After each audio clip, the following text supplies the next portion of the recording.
Hello and welcome to the latest episode of Millennial Money. So this week I'm going to be talking about the best budgeting apps in the UK in 2020. So in previous Millennial Money episodes, I have talked about how you can manage your budget, and I've briefly mentioned that there are some apps out there that can help you to start to understand your money, where your money goes, and how to create a budget. So I'm just going to give a quick summary of the apps, and I'll list the pros and cons of each one and what I like and what I don't like about each one of the apps. So it's important that in this video, I'm only talking about the best budgeting apps. There are some other apps out there that help you to save your money and also to help you invest your money. Now that's a different video and we'll come on to that another time. But this week, the best budgeting apps out there that can help you analyse your spending are Emma and Money Dashboard. So I'll give you a quick summary of each one. Emma overall is probably the best at finding wasteful subscription. So you connect all of your bank accounts, your credit cards and your investment accounts onto Emma, and it analyses your spending for you. So it will automatically categorise your spending.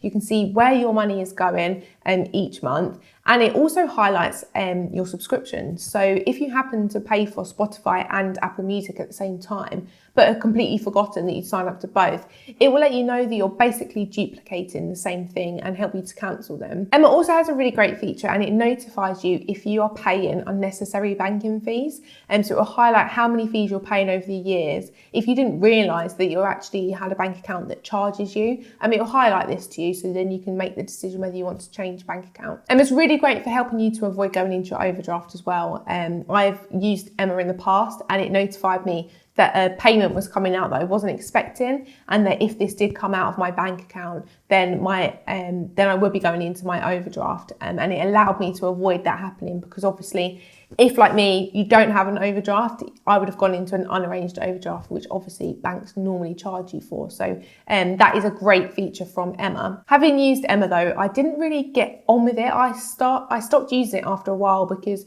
when I did have a credit card, I don't have a credit card anymore. I actually share with you how I cleared my credit card in another video. But when I did have a credit card, because you connect all of your accounts in one place, I found it quite demotivating that it always showed me I permanently had a negative account balance, because it used to subtract how much I had in the green versus how much I had in the red. And then it used to show you that I was always didn't have enough money. I found that quite depressing, and I didn't really like that feature. Also, I know there is a way that you can hide seeing your credit card balance within the app.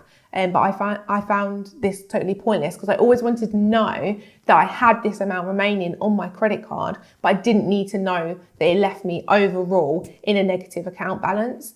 But that's a personal thing. So other people may not be bothered by that. Also, another thing I found really frustrating was I have more than one bank account. So I used to transfer money between the accounts for whatever reason, for spending for a certain thing I'd budgeted for. And then Emma used to celebrate that I'd got paid, and they used to classify it as an income, which obviously wasn't the case. I feel like the app should have been clever enough to recognise I was transferring money between my own accounts that I had registered with the app. But again, like I say, that's personal preference, and some people that may not bother you. But overall, as an app, Emma is a really great app, and it's a really good way to start getting an insight into how your money works and how you can categorise your spending, and also what you're spending your money on each month. Money Dashboard is another great budgeting app. It actually got voted the best personal finance app of 2017, 2018 and 2020. Money Dashboard also has the ability to track your money via an app, but also use a web app. So if you don't like tracking your money on your phone and you'd rather do it on your computer or your laptop, then Money Dashboard has the ability to do this. You can categorise your spending, it analyses your spending and shares with you what you've been spending your money on, and it does it in a really useful chart, so you can see the growth over time. Moneyhub is another budgeting app, but Moneyhub is actually a subscription. It has a monthly subscription fee of 99p for pretty much the same features that you can get with the free versions and Money Dashboard. Moneyhub says that it charges the fee because it doesn't sell your data. Having looked into the other apps, Emma and Yolt say that they don't sell your data. Money Dashboard says that it does sell your data, but it's pretty transparent, and it says that it does it anonymously, so people won't know who you are anyway. So that's the only reason that Moneyhub gives you for charging a fee. And to be honest, I can't find any other reason as to why you may pay for it, considering that it offers exactly the same features as you would get with the other apps. You also have the ability to budget through a bank. So you could budget via Monzo, Starling or Revolut. I've used all of these banks personally, and I like all of them. There's pros and cons to each one. So Monzo became my spending or saving bank account. It categorises your spending. To be honest, I don't really look at the categories as to where my spending goes. I actually used Monzo more so for the pots.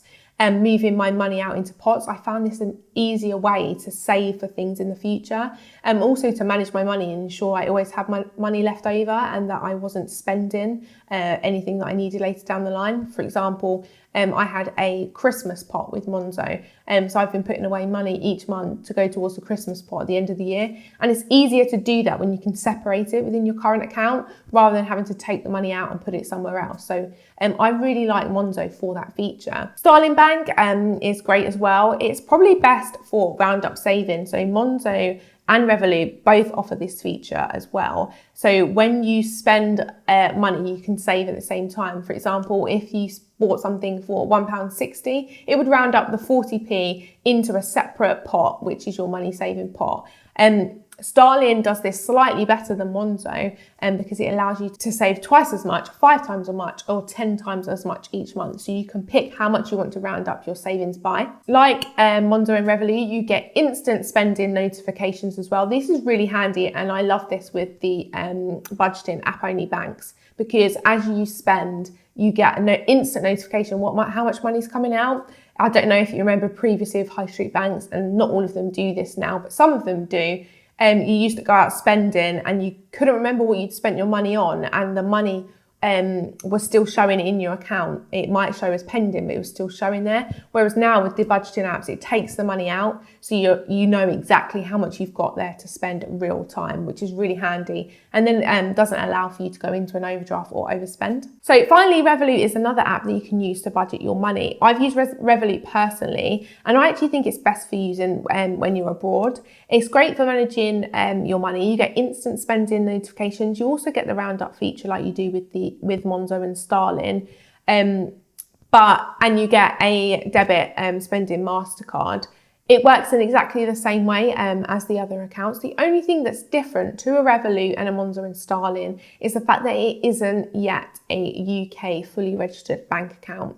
So they have applied for their UK banking license, and they applied for that a couple of years ago, but it still hasn't gone through, and they've had a few problems there. So although your money is protected and they offer protection for your money, it is not protected by the FSCS, so the Financial Services Compensation Scheme, which protects your money in a UK bank account up to the value of £85,000. So a quick summary then. So the best budgeting apps that we've gone through today and Money Dashboard, all of those are safe for you to put your money. They are FCA regulated. So although it looks at your bank accounts, there are some strict procedures that they have to follow in order to be regulated by the Financial Conduct Authority. A quick summary of the best budgeting banks. So Monzo and Starling, they are FCA regulated, and they are also FSCS protected. So your money is protected up to £85,000 with them, and up to £170,000